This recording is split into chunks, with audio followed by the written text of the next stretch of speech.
தரேன்ப்பா. எத்தனை விளக்கு? சரி, இங்கே பா. இப்போ பேசும்போது என்ன பார்க்கணும்? அங்கே 2 துவாரபாலகர் இருக்குது, தெரியுதா? இங்கே 2 துவாரம், அங்கே 2 துவாரபாலகர் இருக்குது. அதை பார்த்துட்டு என்ன பார்க்கணும்? துவாரபாலகர் ஏற்றாப்புல பிள்ளையார் இருக்குது. பிள்ளையார் பக்கத்தில் குடம் இருக்குது. கோயிலுக்கு வந்தால் முதல்ல தீர்த்தம் பார்க்கணும். இங்கே உள்ள தீர்த்தம் அக்னி தீர்த்தம். பார்க்கறது நல்லது, அதை விட தெளிச்சுக்கிறது நல்லது. தெளிச்சுக்கிட்டு ஏற்றாப்புல ஒரு மண்டபம் இருக்குது. மண்டபத்து வேலை 3 உபதேசம் மாணிக்கவாசருக்கு சாமி கொடுத்தது. கண்ணுனால, கையினால, பாதத்தினால, நயன தீட்சை, ஸ்பரிச தீட்சை, திருவடி தீட்சை. அதை பார்த்துட்டு மண்டபத்துக்குள்ளே போனால் மேலே கல்ச்சங்கிலி இருக்குது. பெரிய கோயில் கல்ச்சங்கிலி ஒரு சிறப்பு எல்லா ஊர்லேயும் இருக்குது. இங்கே ராசியும் காமிச்சிருக்கான். ஆகாயத்தில் நட்சத்திர ராசியும் காமிச்சிருக்கான். அந்த ராசியை பார்த்துட்டு மண்டபத்தை விட்டு வெளியில் போனாக்க ஸ்தலபுருஷன் இருக்குது. முதல்ல வந்தால் தீர்த்தம் பார்க்கணும். அடுத்து ஸ்தலபுருஷன் சுத்தணும். இங்கே உள்ள மரம் குருந்த மரம். என்ன மரம்? உத்தரவசம கையில் இளந்த மரம். ஆவடையார் கோயிலில் குருந்த மரம். காஞ்சியில் மாமரம். திருவானைக்காவில் நாவல் மரம். மதுரையில் கடம்ப மரம். திருநெல்வேலியில் மூங்கில் மரம். ஒரு கோயில் கொண்ட மரம் 7 மரம் குருந்த மரம். வல்லவனுக்கு வல்லவன் வையகத்தில் உண்டு. மாணிக்கவாசர் ஒரு ஆள் சூப்பராக வந்துருந்தான்.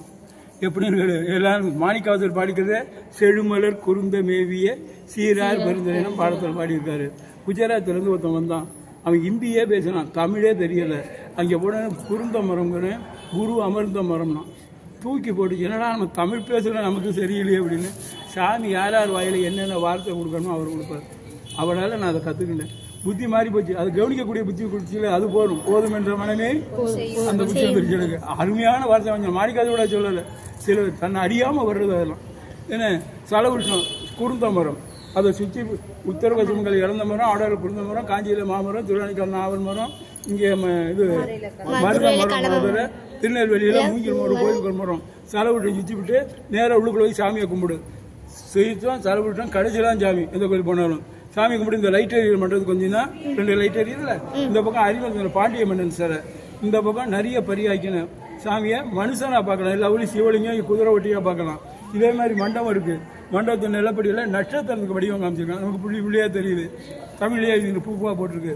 மண்டபத்துக்குள்ளே போனால் பச்சையில் ஓவியங்கள் இருக்குது. எல்லாம் பச்சையில் ஓவியம், பெயிண்ட் கிடையாது, இப்போ தான் பெயிண்ட். அதை பார்த்துட்டு வெளியில் இருந்தீங்கன்னா கடைசியில் நவக்கிரகம் சுற்றணும். நவக்கிரகம் எல்லாருமே பெரிய மேடை கட்டி இருக்கும். இங்கே 5 தூணில் நவக்கிரகம். அதை சுற்றி விட்டு இங்கே துவாரபாலகிட்ட வந்தீங்கன்னாக்கா நான் விழுந்து வணங்க வேணும் போர்டு போட்டிருக்கு.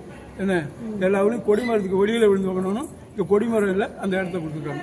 போயிட்டு வாங்க, மீண்டும் சந்திப்போம். அனைவருக்கும் புத்தாண்டு பொங்கல் வாழ்த்துக்கள். போயிட்டு வாங்க, நான் பார்த்துக்கிறேன். எனக்கு நானே கேட்க போயிட்டு வாங்க.